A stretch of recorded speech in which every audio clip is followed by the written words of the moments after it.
चलिए कोई बात नहीं है। चलिए हमारे साथ जो भी जुड़े हुए हैं लाइव, उनसे मैं निवेदन करूंगा कि आप कमेंट पे आंसर देते रहेंगे। तो पहला क्वेश्चन आपके स्क्रीन पर इस तरह से है, ध्यान दीजिएगा।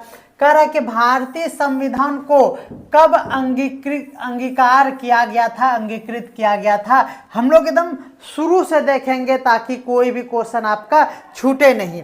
तो जी हाँ, आपको अगर भारतीय संविधान का कब पूछा जाए, यानी डेट, और आपको पूछा जाए ईस्वी, तो आपको ध्यान में रखना है, सभी जानते हैं। पहला क्वेश्चन है 26 नवंबर 1949 ईस्वी को ये अंगीकार यानी अंगीकृत किया गया था। कोई दिक्कत इसमें नहीं है। अगला क्वेश्चन है भारतीय संविधान में कौन सा भाग मौलिक अधिकारों से संबंधित है। जी हाँ, मौलिक अधिकारों से संबंधित कौन सा भाग है, जल्दी से आप कमेंट करके बताइएगा।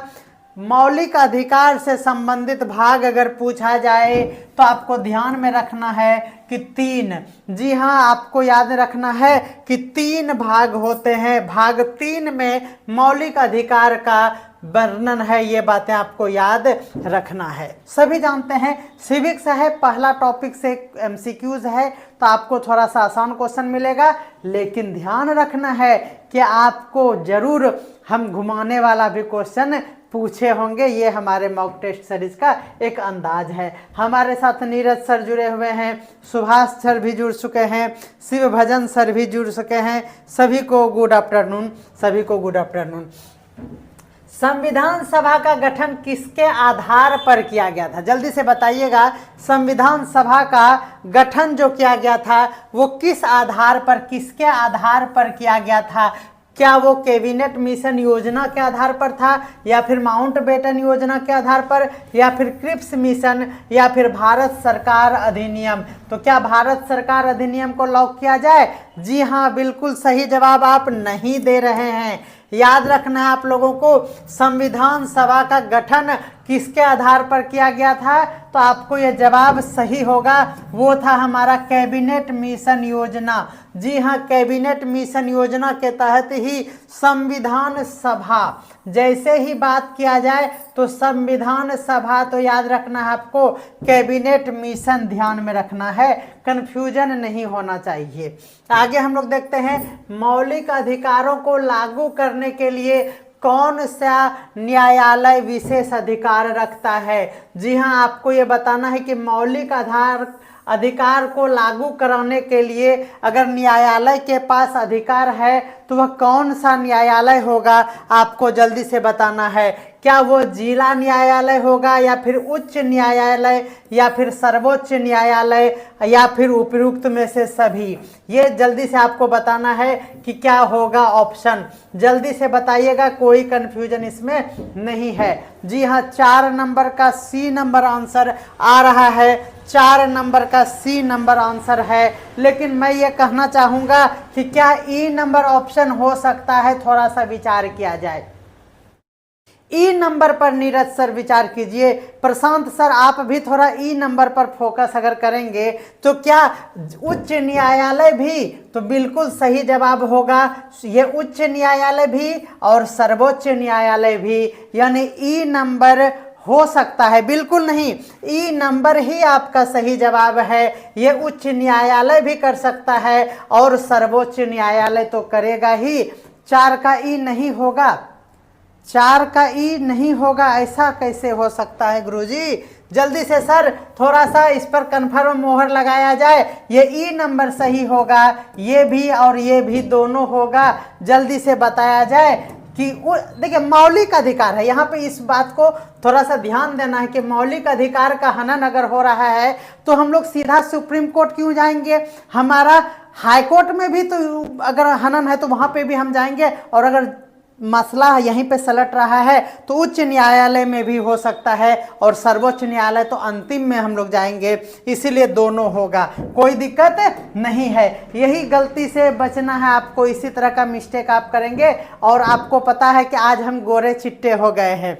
देखिए लग रहे हैं ना एकदम स्मार्ट, आज हम काले काले नहीं हैं। क्यों पता है कि कुछ अब इसमें हम इन्वेस्ट और भी किए हैं लाइटिंग में, तो अब थोड़ा सा हम स्मार्ट धीरे धीरे दिखेंगे, कोई दिक्कत नहीं है। चलिए आगे हम लोग देखते हैं भारतीय संविधान में कुल कितने अनुच्छेद है, जल्दी से बताइएगा। भारतीय संविधान में कुल कितने अनुच्छेद है, जल्दी से जवाब दीजिएगा। भारतीय संविधान में अनुच्छेदों की कुल संख्या कितनी है, जल्दी से बताइएगा, जल्दी से बताइएगा। अनुच्छेदों की संख्या क्या होगी, कोई कंफ्यूजन नहीं होना चाहिए। 5 का ए नंबर आंसर आ रहा है, 5 का ए नंबर आंसर आ रहा है। अगर मैं कहूं कि ए ना होकर ये होगा, क्या बी नंबर 4 4 8 भी कोई डाटा है, तो क्या ए नंबर को आंसर को लॉक किया जाए या फिर बी नंबर को आंसर सही होगा, जल्दी से आपको जवाब देना है। हमें इस दोनों में हमेशा डाउट होता है, इसीलिए आप जल्दी से बताइएगा कि ए नंबर सही होगा या बी नंबर सही होगा। जल्दी से रिपीट करते रहना है। 5 का बी होगा, हाँ बिल्कुल सही जवाब दे रहे हैं आप। बहुत बहुत सुंदर, अति सुंदर जवाब है। याद रखना है कि कुल अनुच्छेदों की संख्या 4 4 8 हो गया है। बी नंबर बिल्कुल सही जवाब है। इतना कंफ्यूजन होगा तो कैसे काम चले। चलिए आगे बढ़ते हैं हम लोग। देखिए मजा आएगा, ऑप्शन कुछ ऐसा हो, हाँ बिल्कुल सही आप कह रहे हैं, तो यहाँ वर्तमान डालना चाहिए, सही बोल रहे हैं। बहुत बहुत धन्यवाद कि आपने ये सजेशन दिया, ये वर्तमान डालना चाहिए। तो यहाँ पर वर्तमान यहाँ पर हम डाल देते हैं, ठीक है। बिल्कुल सही जवाब है। बहुत सुंदर। हम लोग इसी तरह से मॉक टेस्ट श्रृंखला को सफलतापूर्वक आगे बढ़ाते हैं। चलिए, संविधान का कौन सा अनुच्छेद भारत को धर्मनिरपेक्ष राज्य घोषित करता है? जी हां, आपको बताना है कि धर्मनिरपेक्ष राज्य घोषित करने वाला अनुच्छेद कौन सा है, आपको जल्दी से बताना है। अनुच्छेद का बताना है आपको कि कौन सा अनुच्छेद होगा, आपको जल्दी से बताना है कि धर्मनिरपेक्ष राज्य से संबंधित इनमें से कौन सा अनुच्छेद है, जल्दी से बताइएगा, जल्दी से बताइएगा। और हम तो स्माइल इसीलिए कर रहे हैं कि अभी बहुत बहुत मजा आएगा हमको। जी हाँ, चलिए जल्दी से बताइएगा कि अनुच्छेद अगर पूछा जाए धर्मनिरपेक्ष से तो आपका क्या जवाब होगा। बिल्कुल अर्चना मैम सी बी बी, वाह मजा आ गया। तो सबसे पहले तो आपको यह ध्यान में रखना है कि ये जो धर्मनिरपेक्ष है ना, ये हमारे अनुच्छेद का नहीं बल्कि प्रस्तावना का है। इसीलिए क्या हो जाएगा आपका ऑप्शन, अगर प्रस्तावना रहता तो सही होता, अदरवाइज ई नंबर आपका आंसर बिल्कुल सही जवाब है। वाह, अंत में सिक्सर लगाए हैं हमारे सर जी ने। शिवभंजन सर कह रहे हैं ई होगा और ये प्रस्तावना होगा, इसका आंसर अनुच्छेद नहीं होगा। जी हाँ, हमें बहुत ही मजा आता है। इस 24 घंटे का 1 घंटा अगर आपको बताएं हम दिल से, तो यही 1 बजे का टाइम अब हमको भरपूर आनंद देता है, क्योंकि आप हमारे साथ बने रहते हैं और आप इतने अच्छे से जवाब देते हैं। सच कहते हैं, हमें लगता है कि हम एक भरी सभा में आप लोगों से बातें कर रहे हैं। बहुत बढ़िया, हमारा ये किस्मत है कि आप लोगों के साथ हम इस तरह से संवाद में जुड़ते हैं। चलिए मॉक टेस्ट में, चलिए मूल अधिकारों को समाप्त करने की शक्ति किसके पास है, जल्दी से बताना है कि मूल अधिकारों को समाप्त करने की शक्ति किसके पास है।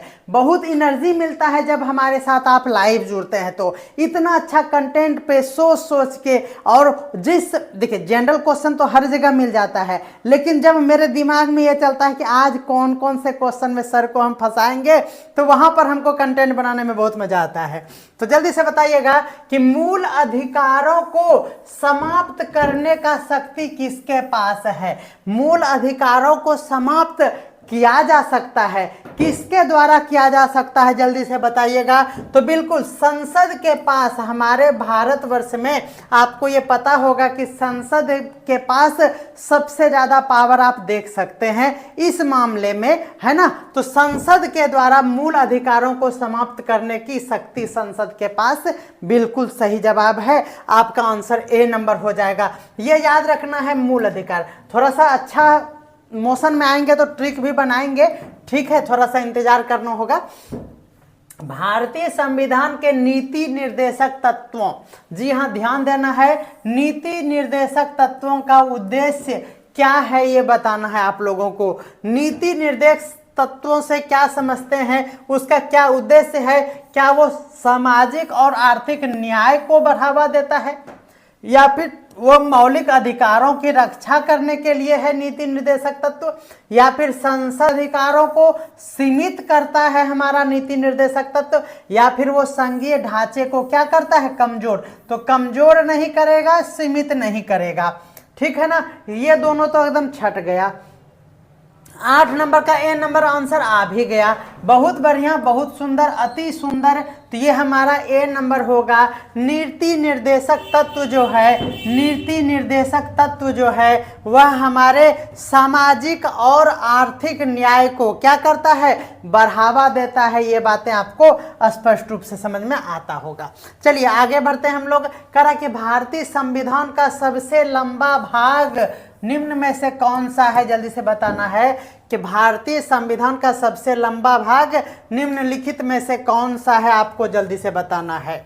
जी हाँ, जल्दी से बताना है कि क्या वो सबसे लंबा भाग मूल अधिकार से संबंधित है, संघीय ढांचा से संबंधित है, क्या वो नीति निर्देशक तत्व है राज्य का, या फिर राज्य और केंद्र से संबंधित है। जल्दी से बताना है। आपको इसका जवाब जानना है तो ये होगा इसका ई नंबर। आपको ये पता होना चाहिए कि जो सबसे लंबा भाग है वह हमारा है केंद्र या फिर राज्य, केंद्र एवं राज्य की कार्य सूची।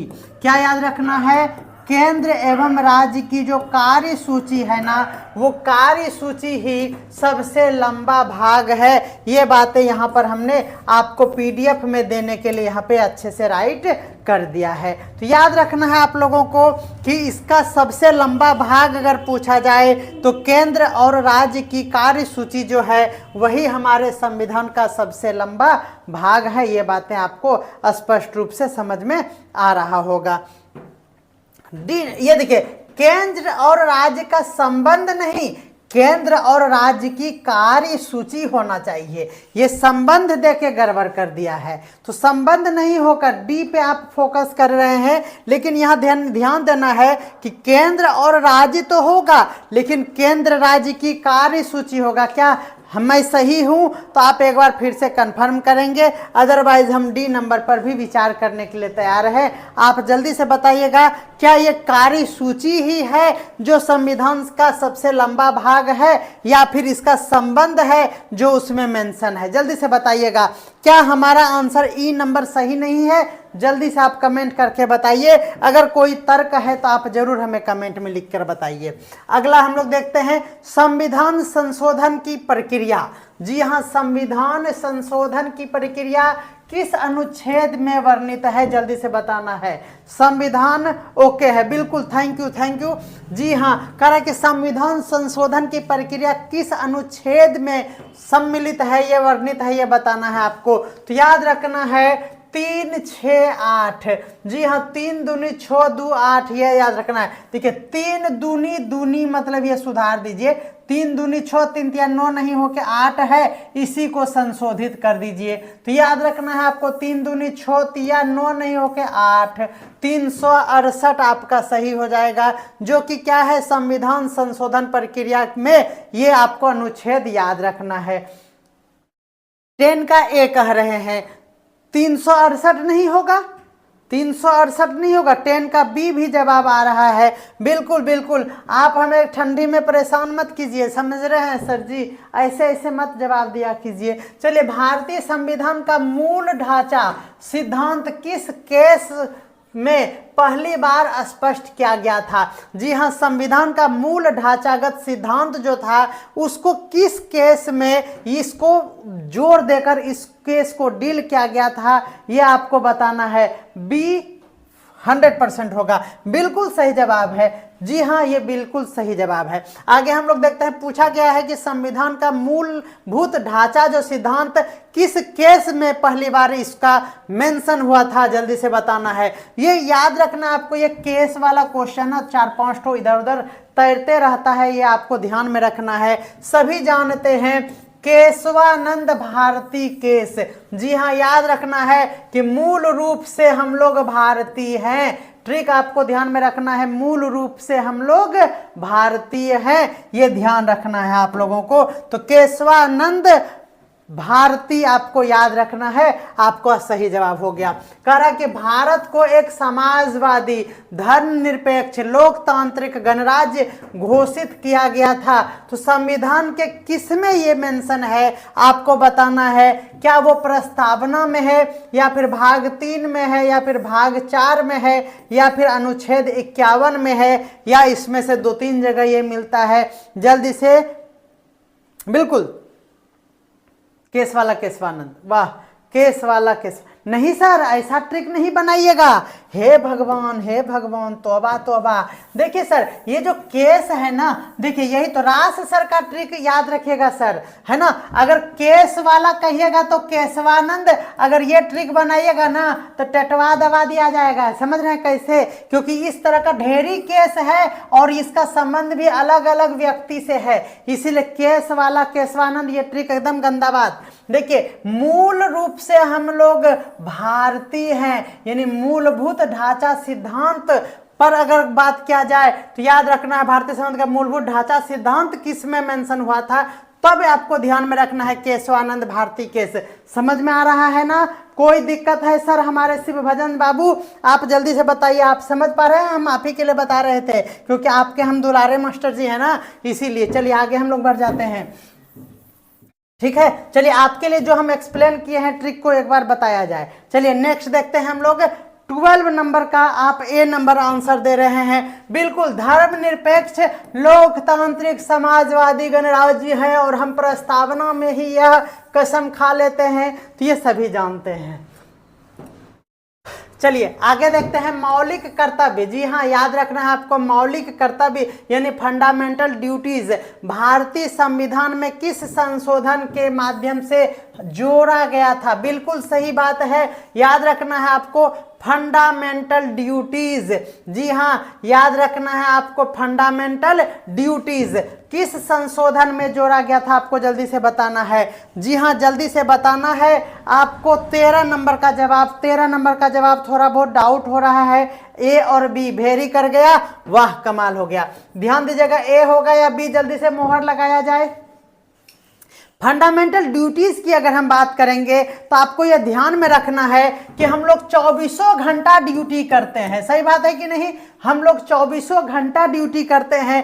24 घंटा ड्यूटी का मतलब उसको पलट दीजिए, और ड्यूटी करते करते हम लोग पलट जाते हैं। तो याद रखना है 24 घंटा में एक उसको पलट दीजिए, तो पलट देंगे तो 42 हो जाएगा कि नहीं? तो 42 में याद रखना है आपको संशोधन में क्या हो गया, तो फंडामेंटल ड्यूटी की बात होगी। किसका बात होगा? फंडामेंटल ड्यूटी का बात होगा। बिल्कुल स्पष्ट रूप से समझ में आ गया होगा। बोलिए, ये है मजेदार ट्रिक, और कोई ट्रिक में झोल नहीं है। यस, 13 का ए होगा, 13 का ए होगा, बिल्कुल सही जवाब है। हम जान रहे हैं कि 24 घंटा ड्यूटी करते करते हम पलट जाते हैं, इसका मतलब 24 घंटा ड्यूटी करते करते हम पलट जाते हैं। तो पलट गए तो 42वां संविधान संशोधन हो गया। मजा आ गया?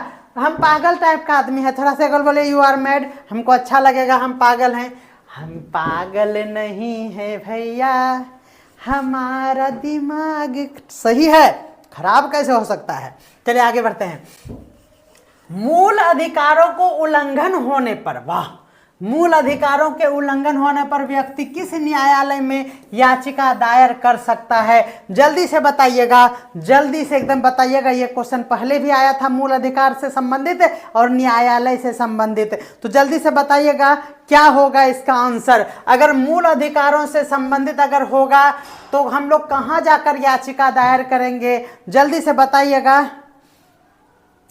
जी हाँ, जल्दी से बताएगा। तो अभी जस्ट बताए थे कि अगर मूल अधिकारों का हनन होगा तो हम सुप्रीम कोर्ट जाएंगे, दिल्ली जाएंगे, मारेंगे, कंटाप झाड़ देंगे, हम लोग तुरंत जाएंगे अपना हाई कोर्ट, और हाई कोर्ट में भी अगर नहीं हमको गुदानेगा ना, तब हम सुप्रीम कोर्ट का दरवाजा खटखटाएंगे। यानी ये हो जाएगा बी और सी, दैट मीन्स ई नंबर आपका ऑप्शन बिल्कुल सही जवाब है, बिल्कुल बेहतरीन जवाब है। आगे हम लोग बढ़ते हैं। आपको ट्रिक से भी याद होगा, एक भी क्वेश्चन गलत नहीं होगा, एकदम चैलेंज आपको। तो हम ये कहेंगे ना कि हाथ जोड़ के आपके यहाँ जो भी कंपटीशन की तैयारी करने वाले बच्चे हैं ना, उनको भी ये वीडियो वीडियो दीजिए और उनको बोलिए कि राज सर का क्लास करो, कोई कन्फ्यूजन नहीं होगा और 1 साल में नौकरी पक्की। हमारा भले नहीं हुआ क्योंकि हमारा दिमाग यही सब में चलते रह गया, पढ़ना कुछ था, पढ़ते रहे कुछ, तो इसीलिए गड़बड़ा गया मेरा जिंदगी, है ना। और बैंकिंग का तैयारी करने के कारण क्या हुआ कि मेरा क्या हो गया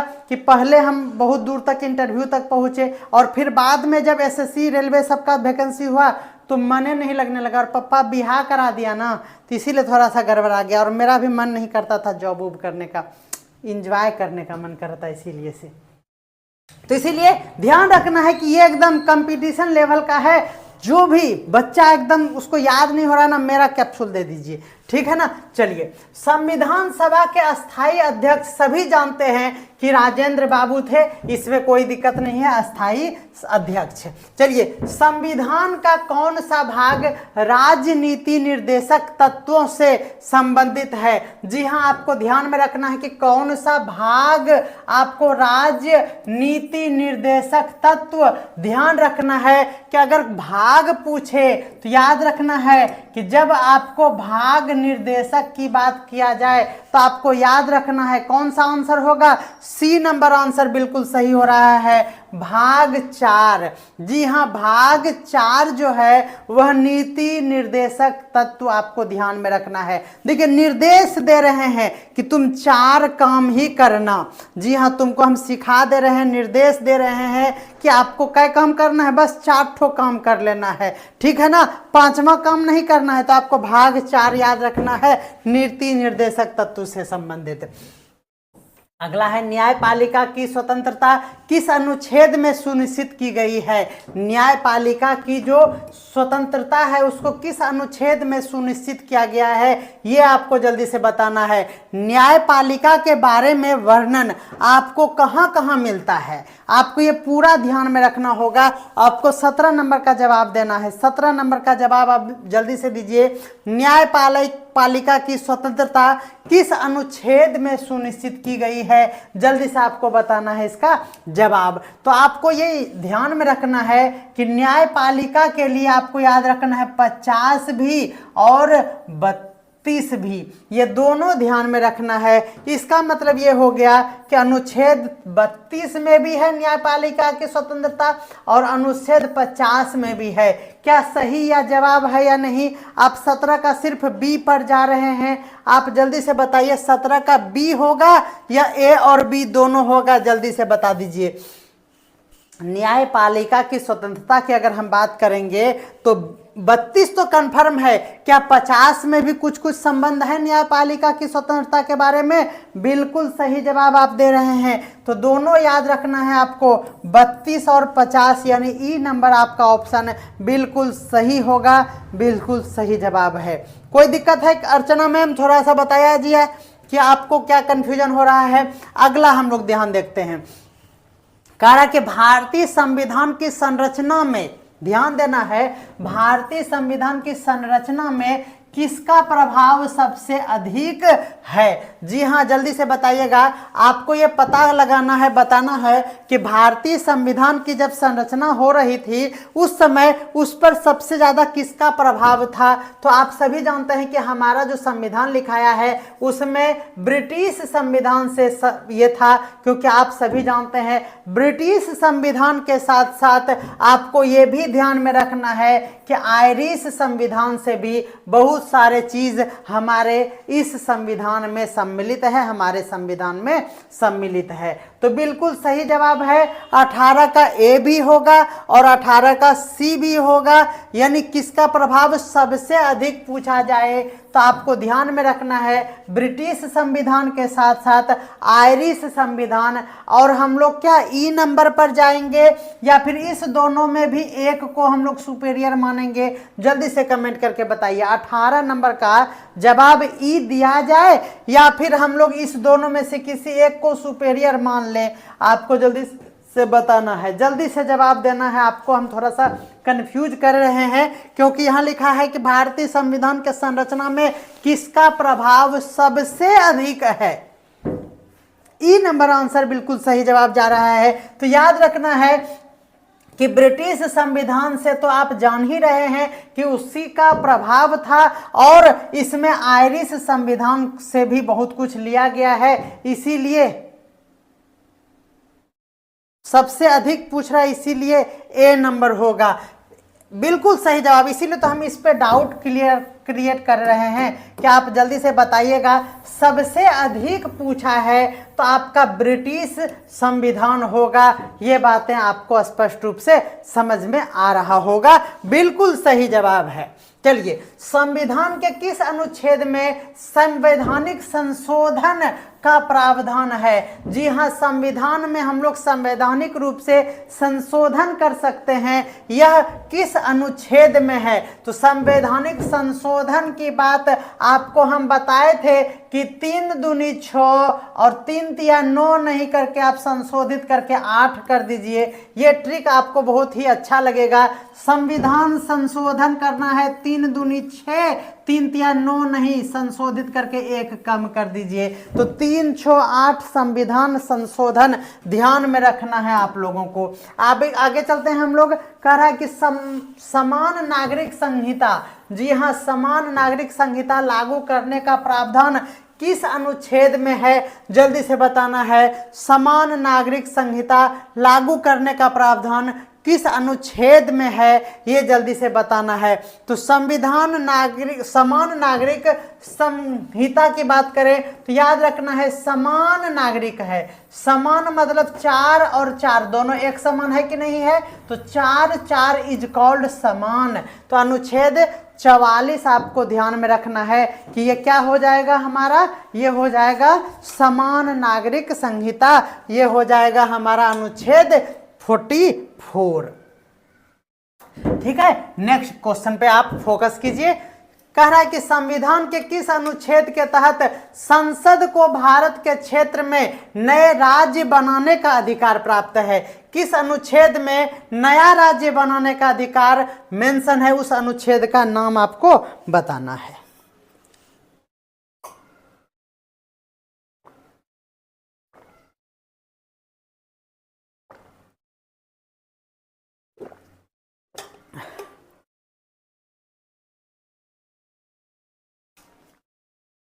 तोबा तोबा, ई नंबर आंसर बोल रहा था, ए नंबर भी आंसर बोल रहे हैं।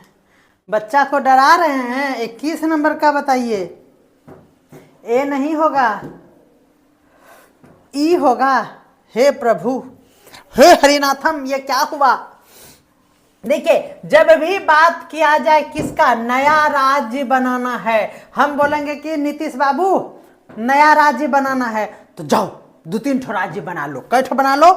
2-3 ठो। बोला नहीं, हमको 3-4 ठो राज्य बनाना है। 2-3 से काम नहीं चलेगा, 3-4 ठो राज्य बनाना पड़ेगा। नीतीश बाबू समझ में आ रहा ना? आप 6-7 बार नहीं 17 बार आप पलटी मारिएगा तो 2-3 से काम नहीं चलेगा, 3 और 4 बार बनाना पड़ेगा, आपको ध्यान में रखना है। तो 3 और 4 होगा, याद रखना आप लोगों को।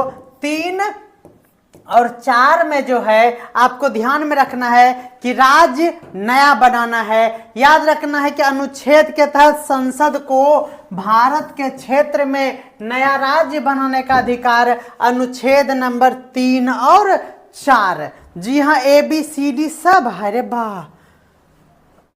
हम तो ये कह रहे हैं कि 3 और 4 होगा, यानी ई नंबर ऑप्शन बिल्कुल सही है। अगर आप 2 और 5 को भी कह रहे हैं तो बिल्कुल सही जवाब नहीं है।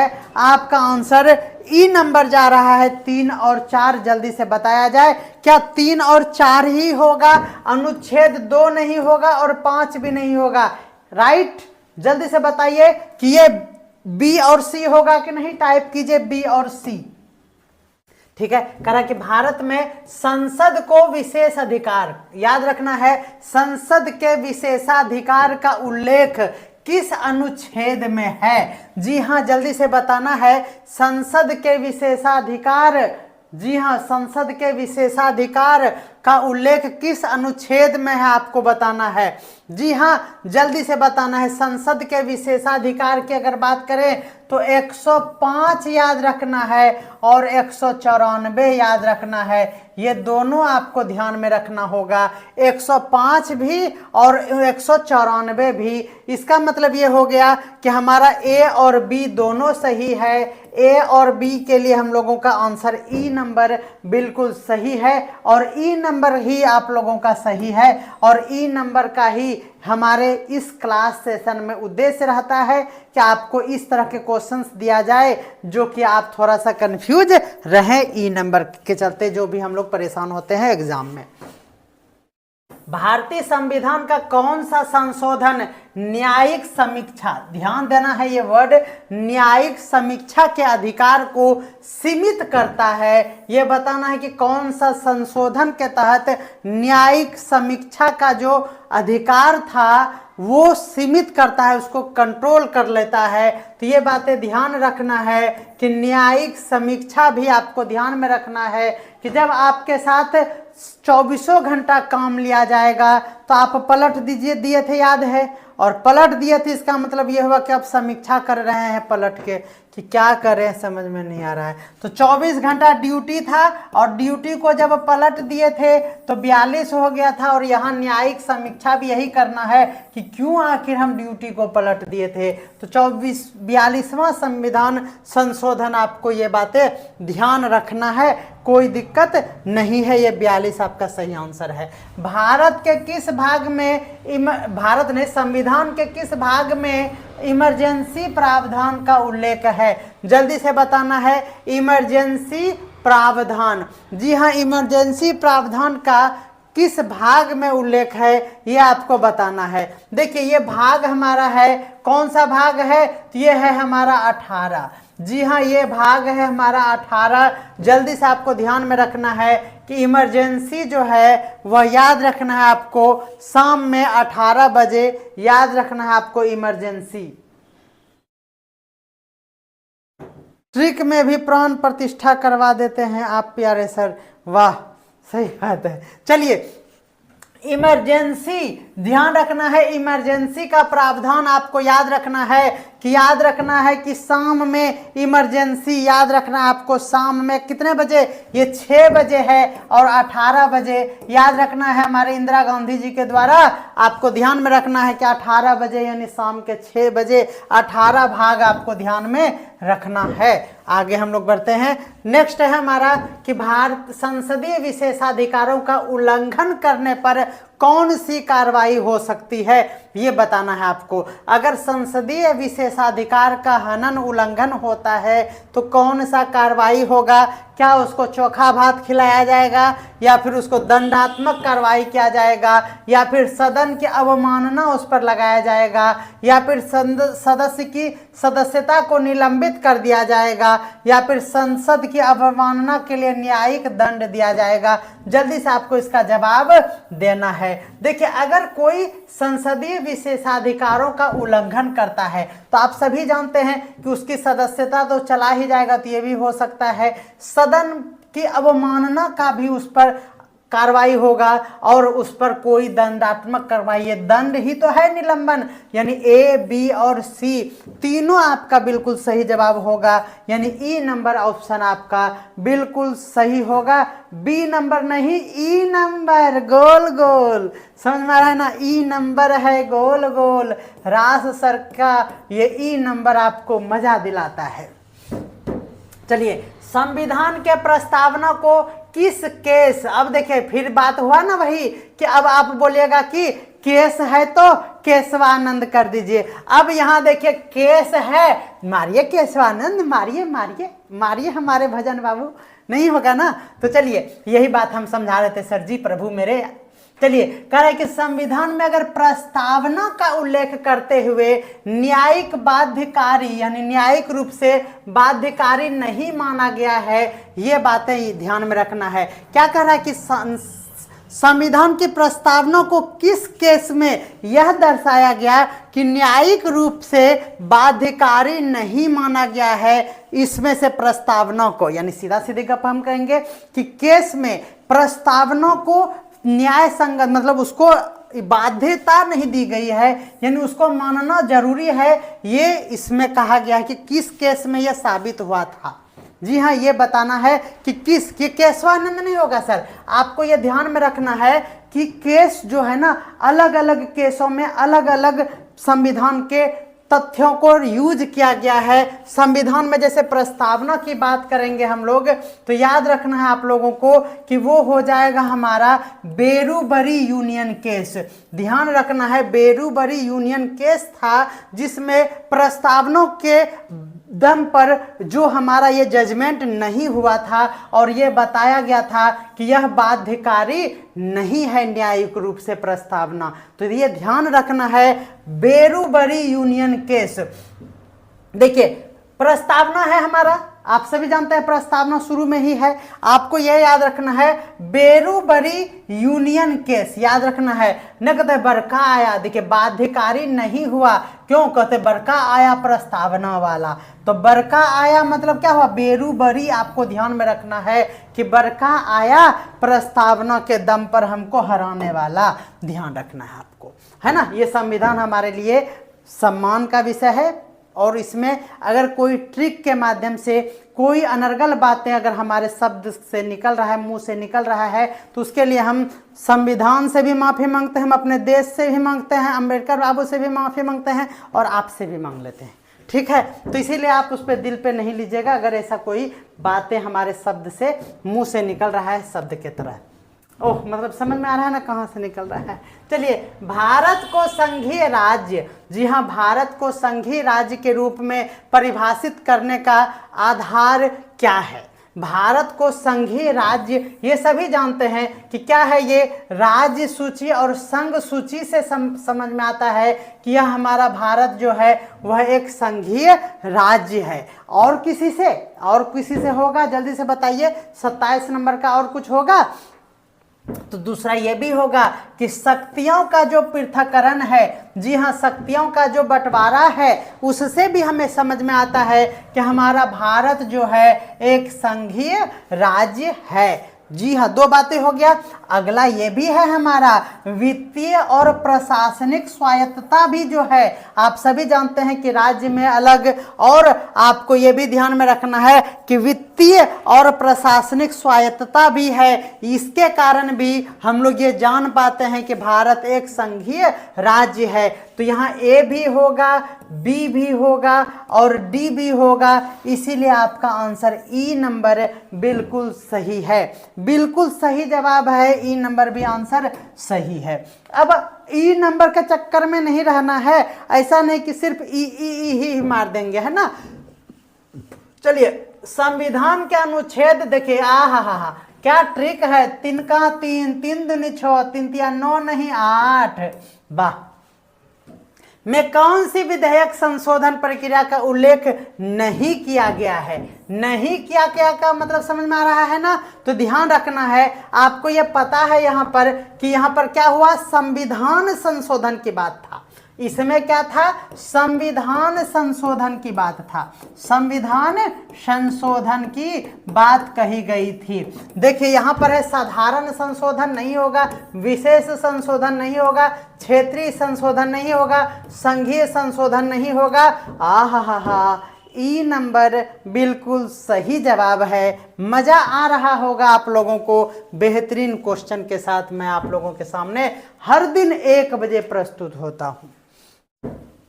संविधान में मूल अधिकार किस प्रकार के होते हैं? आप सभी जानते हैं कि मूल अधिकार जो होते हैं वह किस प्रकार के होते हैं। क्या वो नकारात्मक अधिकार भी होते हैं, क्या वो सकारात्मक होते हैं, क्या वो संवैधानिक अधिकार होते हैं या फिर वो वैधानिक अधिकार होते हैं? जल्दी से बताइएगा कि वो कैसा होता है हमारा अधिकार। तो जी हाँ, सभी जानते हैं इसका आंसर 29 नंबर का जल्दी से जवाब दीजिएगा।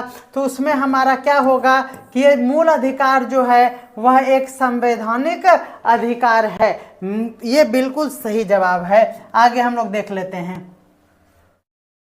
संविधान सभा में महिलाओं की प्रतिनिधित्व किसके नेतृत्व में हुआ? जी हाँ, संविधान सभा में महिलाओं का प्रतिनिधित्व किसके नेतृत्व में हुआ मतलब पास्ट में आपको बताना है कि किसके नेतृत्व में हुआ था। 30 का जल्दी से बताइएगा, क्या वो सरोजिनी नायडू के नेतृत्व में महिलाओं का प्रतिनिधित्व किया गया, विजय लक्ष्मी पंडित, दुर्गाबाई देशमुख या फिर कमला चौधरी? ये आपको जवाब देना है, जल्दी से बताना है। यहाँ पर क्वेश्चन थोड़ा सा कंफ्यूज करेगा कि भारतीय संविधान सभा में महिलाओं का प्रतिनिधित्व किसके नेतृत्व में हुआ था। जल्दी से आपको जवाब देना है, सरोजिनी नायडू होगा या फिर ये तीनों होगा, ये जल्दी से आप बताइएगा। सरोजिनी नायडू के साथ साथ विजय लक्ष्मी पंडित जी का भी नाम लेना है आपको, और दुर्गाबाई देशमुख का भी नाम ध्यान में रखना है। तो ए नंबर तो सभी जानते हैं, क्योंकि इसके साथ ये दोनों का नाम भी जुड़ा हुआ है, तो ई नंबर आंसर इसका बिल्कुल सही जवाब है। एम आई राइट? तो जल्दी से 30 नंबर पर मुहर लगाएंगे कि संविधान सभा में महिलाओं का प्रतिनिधित्व सिर्फ और सिर्फ सरोजिनी नायडू नहीं, बल्कि उनके साथ विजय लक्ष्मी पंडित और दुर्गाबाई देशमुख भी उसमें शामिल थे। ये बातें आपको याद रख लेना है। बिल्कुल सही बात है। संविधान में संवैधानिक संशोधन की प्रक्रिया किससे प्रेरित था? बहुत बढ़िया इंपॉर्टेंट क्वेश्चन। संवैधानिक संशोधन जो है वह किससे प्रेरित था? क्या वो अमेरिका के संविधान से, क्या वो दक्षिण अफ्रीका से, क्या वो आयरिश से, या फिर क्या करना है आपको, या फिर ब्रिटिश संविधान से? देखिए, संविधान में संशोधन करना है। जी हाँ, संविधान संशोधन है, और आयरिश से समझ में आता है, आई से आंख हो गया, आई, और आईलाइनर जब लगाइएगा ना, आईलाइनर जब लगाइएगा तो उसको फिर पोंछ के संशोधित कर सकते हैं। सही बात है कि नहीं? ऐसे करके लगा लीजिएगा एकदम मस्त घुमा घुमा के, है ना, और उसके बाद उसको संशोधित कर सकते हैं पोंछ के, सरसों तेल लगा लगा के, ऐसे पोंछ के। तो याद रखना आपको, संविधान में संशोधन आपको आईलाइनर से समझना है। आईलाइनर बोले तो आयरिश, क्या याद रखना है? आयरिश, यानी आयरिश आपका बिल्कुल सही जवाब हो जाएगा। आयरिश से संबंधित है हमारा संविधान संशोधन। जी हाँ, ध्यान रखना है। आगे देखना है, संविधान के किस अनुच्छेद में राष्ट्रीय आपातकाल की घोषणा का प्रावधान है? राष्ट्रीय आपातकाल की अनुच्छेद अगर पूछा जाए तो आपको ध्यान रखना है 352। क्या याद रखना? अनुच्छेद में 352 आपको याद रखना है। राष्ट्रीय आपातकाल की बात करें तो 352 आपको ध्यान में, 356 है, क्या कह रहे हैं आप?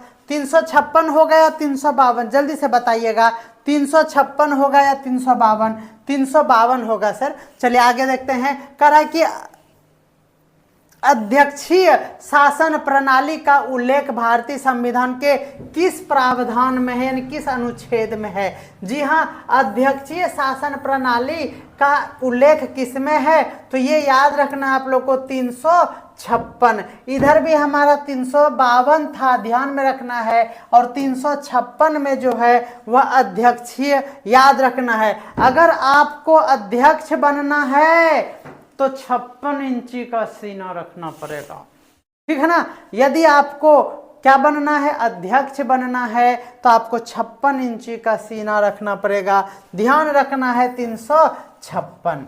चलिए आगे हम लोग देखते हैं। अगला है हमारा, संविधान का संरक्षक किसे कहा गया है? तो सभी जानते हैं कि सर्वोच्च न्यायालय जो है वो संविधान के संरक्षण के रूप में कार्य कर रहे हैं। भारतीय संविधान में संघीय ढांचे का उल्लेख किस सूची में है? तो संघीय ढांचा जो है वह तीनों सूची का, राज्य सूची, संघ सूची और समवर्ती सूची, तीनों का हिस्सा है। इसीलिए आपका ई नंबर आंसर बिल्कुल सही है। आगे हम लोग देखते हैं। कह रहा है कि विधायिका और कार्यपालिका के बीच संतुलन बनाए रखने का कार्य किसके द्वारा किया जाता है? जी हाँ, विधायिका और कार्यपालिका के बीच संतुलन बनाए रखने का कार्य कौन करता है? तो सभी जानते हैं विधायिका और कार्यपालिका के बीच संबंध की अगर बात करें, संतुलन की बात करें, तो वो है हमारे सर्वोच्च न्यायालय। अगला है हमारा संविधान के किस अनुच्छेद में पंचायती राज व्यवस्था, जी हाँ, किस अनुच्छेद में पंचायती राज व्यवस्था आपको ध्यान में रखना है।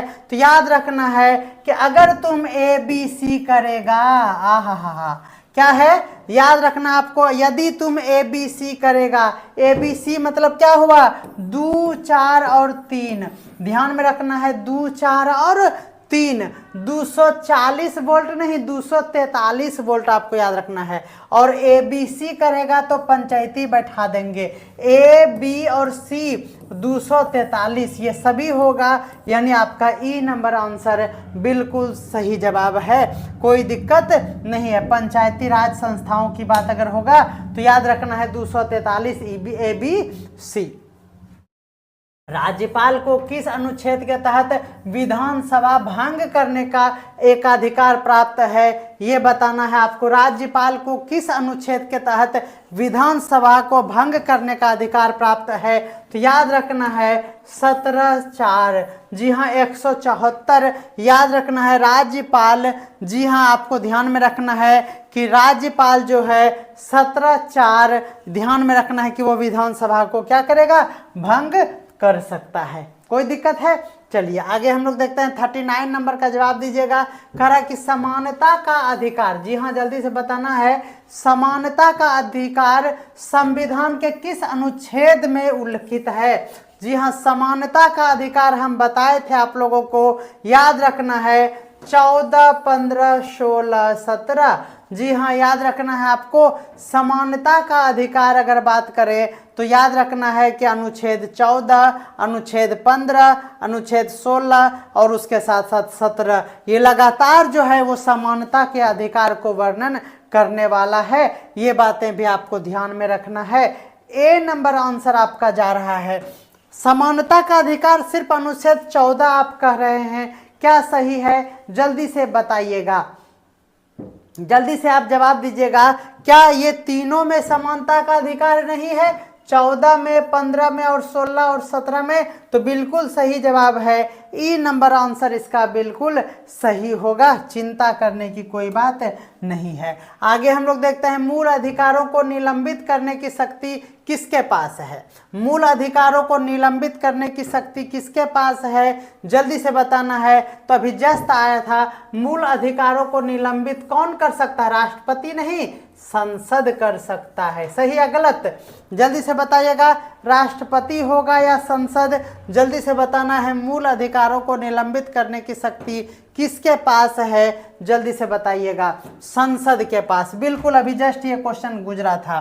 ध्यान देना है, भारतीय संविधान में समाजवाद, जी हाँ समाजवाद शब्द किस संशोधन के तहत जोड़ा गया था। समाजवाद की बात करें तो आपको ध्यान में रखना है 42वां संविधान संशोधन के साथ समाजवाद शब्द को जोड़ा गया था, ये बातें स्पष्ट रूप से आपको समझ में आ गया है। न्यायिक सक्रियता, जी हाँ का मुख्य उद्देश्य निम्नलिखित में से क्या है, जल्दी से बताना है। न्यायिक सक्रियता की अगर बात करें तो आपको ध्यान रखना है कि न्यायिक सक्रियता में नागरिकों के अधिकारों की रक्षा करना ये सम्मिलित है, ये बातें ध्यान में रखना है आप लोगों को। आगे हम लोग देखते हैं, संविधान में मौलिक कर्तव्यों की बात अगर की जाए तो आपको ध्यान में रखना है कि मौलिक कर्तव्यों में अगर भाग पूछा जाए, जी हाँ भाग पूछा जाए तो आपको याद रखना है भाग 4, अभी 4 तो आया था, और 4 में भी आपको ए ध्यान में रखना है। भाग 4 का ट्रिक बता दिए थे, 4A आपको ध्यान में रखना है, भाग 4A होगा, 4 नहीं, 4 अगर है और 4A है तो याद रखना है भाग 4 का ए में आपको ध्यान में रखना है, ठीक है ना। कोई दिक्कत है तो बताइएगा हमारे सर जी, बिल्कुल सही जवाब है। भारत का महाधिवक्ता, जी हाँ संविधान के किस अनुच्छेद में वर्णित है, इनके बारे में, जी हाँ याद रखना है आपको, महाधिवक्ता याद रखना आपको 7 और 6, जी हाँ महाधिवक्ता याद रखना आपको 7 या फिर 6 यानी 76 आपको ध्यान में रखना है महाधिवक्ता के लिए। जी हाँ। नेक्स्ट हम लोग देखते हैं संवैधानिक आपातकाल लागू करने पर राष्ट्रपति किसकी सलाह पर यह कार्य करेगा। तो आपातकाल लागू अगर करना है तो आपको ध्यान में रखना है कि वह कैबिनेट का मीटिंग बुलाएगा और कैबिनेट से सलाह लेकर ही वह आपातकाल को लागू करेंगे। आगे हम लोग ध्यान देते हैं संविधान के किस भाग में आर्थिक और सामाजिक लोकतंत्र का वर्णन है। तो जस्ट हम बताए थे आर्थिक और सामाजिक की बात अगर करें तो क्या होगा, आर्थिक और सामाजिक जो है वह राज्य के नीति निर्देशक तत्व के साथ साथ प्रस्तावना का है क्या, नहीं, ध्यान देना है। 46 का जवाब आप जल्दी से कमेंट करके बताइए, 46 का क्या होगा, जवाब आपको जल्दी से देना है। 46 का जवाब आपको जल्दी से कमेंट में देना है। संविधान के किस भाग में आर्थिक और सामाजिक लोकतंत्र की बात कही गई है, जल्दी से बताइएगा 46 का आंसर क्या होगा। 46 का जवाब जल्दी से दीजिए।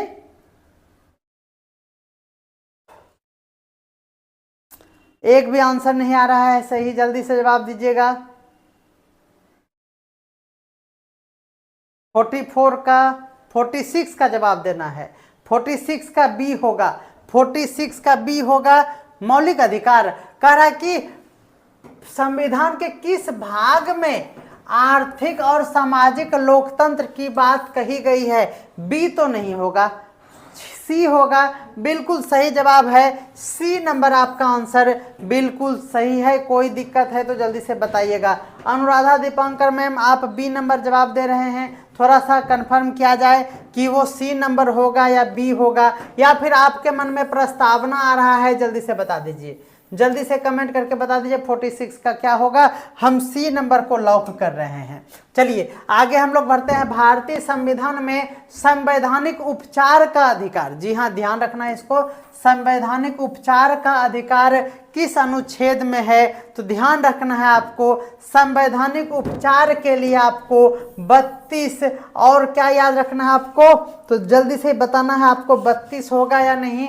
तो बिल्कुल 32 होगा, ध्यान में रखना है आप लोगों को संवैधानिक उपचार की बातें। आगे ध्यान देते हैं भारतीय संविधान के किस अनुच्छेद में, जी हां भारतीय संविधान के किस अनुच्छेद में लोकसभा के विघटन का प्रस्ताव है। जी हां अगर किस अनुच्छेद में लोकसभा के विघटन की प्रावधान है तो ध्यान में रखना है वो हमारा 83 भी है और 85 भी है।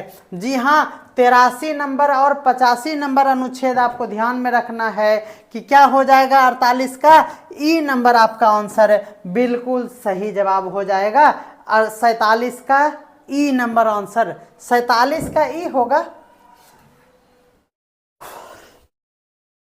संवैधानिक उपचार 47 का ई होगा, सही जा रहे हैं, हमें भी डाउट है, थोड़ा सा यहाँ देखा जाए 47 में संवैधानिक उपचार 32 में तो है, क्या 226 में भी है, थोड़ा इसको आप थोड़ा सा बताएंगे जल्दी से, आप कमेंट करके जल्दी से बताएंगे कि क्या 47 का ई नंबर ऑप्शन जा रहा है, डी नंबर भी आंसर सही हो रहा है। अगर ऐसा है तो ई नंबर ऑप्शन आपका बिल्कुल सही हो जाएगा। आप जल्दी से इस पर थोड़ा सा मुहर लगाएंगे और हमें कमेंट करके इसका जवाब देंगे, ठीक है। 47 पे थोड़ा सा एक बार पुनर्विचार किया जाए। जी हाँ पुनर्विचार आयोग पर उसे भेजा जाए।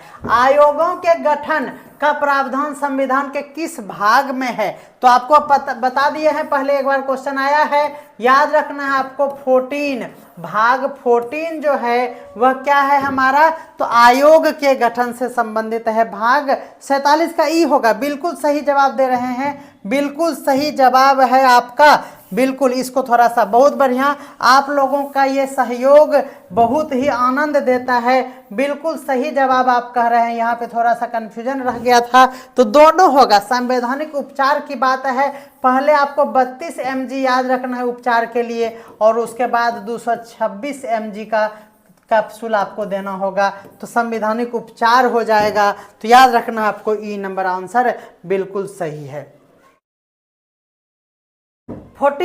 9 का बी है। और बहुत बहुत आनंद के साथ हम ये 50 नंबर क्वेश्चन तक पहुंच पाते हैं और हमें बहुत ही ज़्यादा प्रसन्नता होती है जब हम लोग 50 नंबर तक सफलतापूर्वक पहुंच जाते हैं। किसी किसी दिन क्या क्या हो जाता है समझ में आता ही है। और आज हम गोरे चिट्टे भी लग रहे हैं। दीपांकर मैम प्रणाम आपको। हम गोरे चिट्टे आज लग रहे हैं कि नहीं? आज हम नहले बानी शैम्पू से, है ना, और कई दिन से नहीं चढ़ले हैं हम टेम्पू पे। तो जल्दी से बताइएगा आज हम गोरे क्यों लग रहे हैं? जल्दी से बताइएगा आज हम गोरे क्यों लग रहे हैं? क्या आपको ऑप्शन देते हैं। आज हम आपसे एक क्वेश्चन पूछते हैं, आपको ऑप्शन भी मिलेगा, आपको चिंता नहीं करना है। रास सर आज गोरे क्यों लग रहे हैं? क्योंकि इतना दिन से हम काले कल उठे लग रहे थे। ऑप्शन देंगे, ठीक है ना? जल्दी से ऑप्शन देखिएगा। क्या आज शैम्पू से नहाए हैं? पहला ऑप्शन है आपको, शैम्पू से नहाए हैं।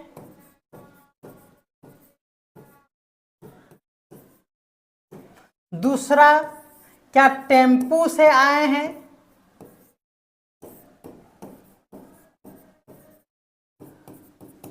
या फिर आपको ऑप्शन दे रहे हैं, क्या आज हम लाइट लगा लिए हैं अच्छा से, लाइट 8 मरकरी लगाए हैं आज। या फिर डी नंबर आपका है, या फिर बस आज प्रसन्न है कन्या के चक्कर में, बीबी के चक्कर में, या फिर ई में से एक से अधिक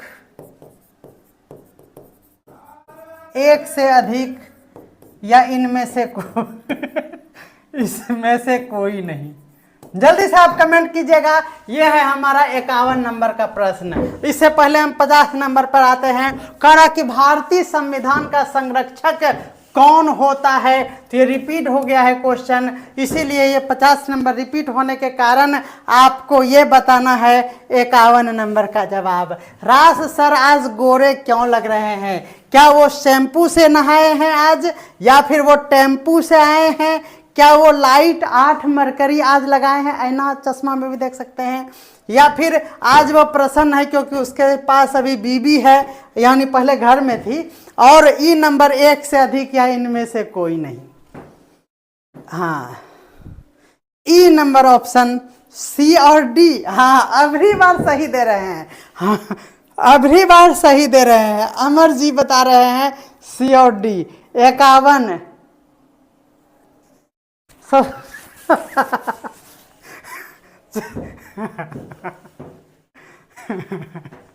चलिए, हम नहीं सुधरेंगे और हम सुधरना भी नहीं चाहते हैं।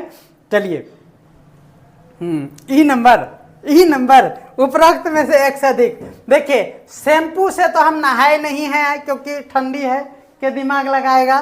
ठीक है, टेम्पू पे चढ़े नहीं क्योंकि मेरे पास बाइक है। प्रसन्न है क्योंकि बीबी है। इधर आओ, ठीक है, अभी नहीं आएगी। वो अच्छी नहीं लग रही है, काली कलूठी लग रही है, हम गोरे लग रहे हैं ना। और आज मरकरी सक्सेसफुल हो गया है, लगा लिए हैं। 50 में आज 38 सही हुआ। वाह, बहुत बढ़िया। तो ये आपको ध्यान में रखना है कि इसका सी डी यानी ई नंबर आपका ऑप्शन बिल्कुल सही जवाब है। ठीक है, तो मिलते हैं अगले क्लास में जल्द ही। तो बहुत बढ़िया, आप लोग इसी तरह से सभी टेस्ट दिया कीजिए। और 38 बहुत शिव भजन सर कह रहे हैं कि हम बहुत कंफ्यूज हुए आज। बिल्कुल, हम पागल टाइप का ही मास्टर है और आपको कंफ्यूज करेंगे। अरे बंद करो उसको। हाँ, बिल्कुल सही बात है। ऐड सर हम देख लेते हैं क्योंकि आपको अर्निंग होगा। बिल्कुल सही बात है। हमारा ऐड चलाने का उद्देश्य है, चाहेंगे तो बंद कर देंगे, लेकिन थोड़ा सा उसी से हमें अर्निंग होता है, ज़्यादा नहीं, थोड़ा होता है। यानी मानिए कि 1000 रुपया हर मंथ आता है, बस। बिजली बिल हमारा ऐड से निकलता है, जो इनोसेंटली है, आपको हम बता सकते हैं। मैं पूरा ऐड देखता हूँ, बहुत बहुत धन्यवाद। आप ऐड देखेंगे, थोड़ा सा बर्दाश्त करेंगे, जैसे टीवी में हम लोग फ्री डिश में करते हैं तो उससे अर्निंग होता है, इसीलिए स्किप ना करें, ये हमारा बहुत अच्छा सहयोग रहेगा। बाकी आप पढ़ाई कर रहे हैं तो हम प्रयास करेंगे कि ऐड को बंद भी कर देंगे, एग्जाम आने दीजिए ना, फिर ऐड भी नहीं चलेगा, आप टेंशन उसके लिए भी मत लीजिए, ठीक है ना। अभी थोड़ा सा एंजॉय कर लेंगे, मिलते हैं अगले क्लास में जल्दी। 1 घंटे का क्लास होता है, बिल्कुल अच्छा लगता है, ये सीरीज कंटिन्यू रहेगा। देखिए सबसे बड़ी बात है, हाँ सबसे बड़ी बात है कि देखिए क्या क्या हुआ। अभी देखिए मॉक टेस्ट का श्रृंखला जो 50-50 वाला है वो बहुत ही बढ़िया है। देखिए फिजिक्स एक दिन 50 क्वेश्चन हुआ, केमिस्ट्री हुआ, फिर बायोलॉजी हुआ, फिर INM यानी इंडियन नेशनल मूवमेंट हो गया, और आज हम लोग सिविक्स लाए हैं, कल इकोनॉमिक्स लाएंगे, ठीक है, कल इकोनॉमिक्स लाएंगे, फिर हम लोग करेंट लाएंगे। और जब ये 8 सब्जेक्ट हो जाएगा, इसमें मैथ नहीं इंक्लूड करेंगे, मैथ को हम लोग अलग से पढ़ेंगे, ठीक है ना, फिर गड़बड़ा जाएगा क्योंकि वो मॉक टेस्ट जैसा नहीं होता है, ये होगा। फिर जैसे ही ये 8 सब्जेक्ट देखिए 1 2 3 4 5 6 7, ये 7 फेरा के बाद फिर हम लोग 7 फेरा लगाएंगे, यानी फिर फिजिक्स का दूसरा चलेगा, इसका दूसरा चलेगा, दूसरा दूसरा दूसरा चलेगा, फिर रिपीट जब करेंगे तो तीसरा तीसरा तीसरा होगा, और थंबनेल पर आप इसी तरह से देख पाएंगे। देखिए आपको कोई कंफ्यूजन नहीं होगा। ये देखिए यहाँ पर हम यहाँ लिख देते हैं आप लोगों के लिए, यहाँ पर कितना अच्छा सुविधा है ना, यहाँ पर आपको लिख दिए हैं कि ये क्या है हमारा, तो सबका पहला सीरीज है ये देखिए, ये है हमारा पहला सीरीज है। सब में आप फिजिक्स में भी देखेंगे, केमिस्ट्री में भी देखेंगे, ये पहला सीरीज चल रहा है। 1 सप्ताह बाद फिर, यानी हम ये प्रयास करेंगे कि हर सप्ताह सोमवार को फिजिक्स हो, मंगल को क्या हो, केमिस्ट्री हो, बुध को क्या हो, समझ में आ गया आपको। हाँ तो इस तरह से मजे करेंगे सर, ये बहुत अच्छा कलेक्शन है। और मैं ये कहना चाहूँगा कि देखिए अब हम लोग यहाँ पर अलग हो गए हैं, पूरी तरह से संपूर्ण हम अलग हो गए हैं। हम अभी यहाँ पर हमारा टीम नहीं है, हम ही सब कुछ है। और आपको अगर लग रहा है कि हम ही सब कुछ पढ़ा रहे हैं और अच्छे से पढ़ा रहे हैं तो आप कहीं मत भटकिए। अगर आप रात में लाइव नहीं आएंगे सर तो हम लाइव नहीं जुड़ पाएंगे आपके साथ, तो हम आपको फिर क्लास नहीं दे पाएंगे। हम अगर आप हमारे लाइव को नहीं लाइक करेंगे तो हम लाइव फिर रात में नहीं आएंगे, स्पष्ट कह देते हैं। फिर हम दूसरा कोर्स चलाएंगे क्योंकि यहाँ अर्निंग की कोई बात ही नहीं रही। जितना भी आप पेमेंट किए हैं वो 1 रुपया भी हमारे पास नहीं रहा, 1 रुपया भी नहीं रहा।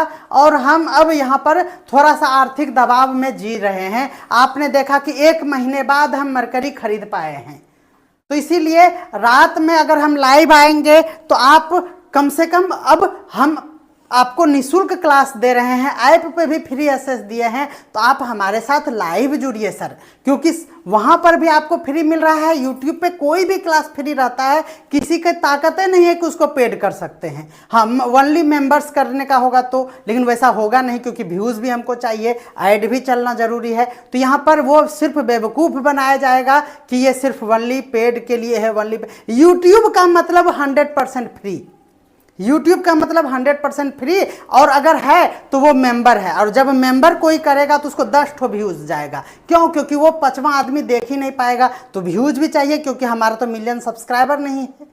तो जब सब्सक्राइबर नहीं है तो ओनली मेंबर हम करेंगे नहीं, क्योंकि हमको व्यूज़ से भी पैसे मिलते हैं। तो हम पब्लिकली छोड़ेंगे और आपको बेवकूफ़ बनाएंगे कि हम ओनली मेंबर्स है। इसीलिए हम आपको ये कहेंगे कि हम हिम्मत तभी ना करेंगे। अभी 4 बजे भोर से ये 50 क्वेश्चन को कलेक्ट करने में हम सुबह 4 बजे से लगे थे, 12 बजे नहा कर खाना खाए हैं, विश्वास कीजिए। और ये मेहनत हम थ्योरी के लिए भी करना चाहते हैं। आपको हमने थ्योरी क्लास भी पढ़ाया था, INM का 2 थ्योरी पढ़ाए हैं, लेकिन लाइव नहीं जुड़े तो हम हिम्मत नहीं कर पाते हैं कि फिर से हम लाइव शाम में आए, क्योंकि उस टाइम में हम कहीं और जाएंगे तो हम 5-6 हज़ार का ट्यूशन पढ़ा लेते हैं सर, ठीक है ना। इसीलिए हम शाम में अगर उसको छोड़कर आपके साथ लाइव जुड़ेंगे तो आप हमारे साथ लाइव नहीं आते हैं तो हमें लगता है कि उधर तो लॉस हुआ ही, इधर भी कोई प्रॉफिट नहीं हुआ। इसीलिए हमारी दर्द भावनाओं को समझें और हमारे साथ लाइव जुड़े। हम आपको पार लगवाएंगे,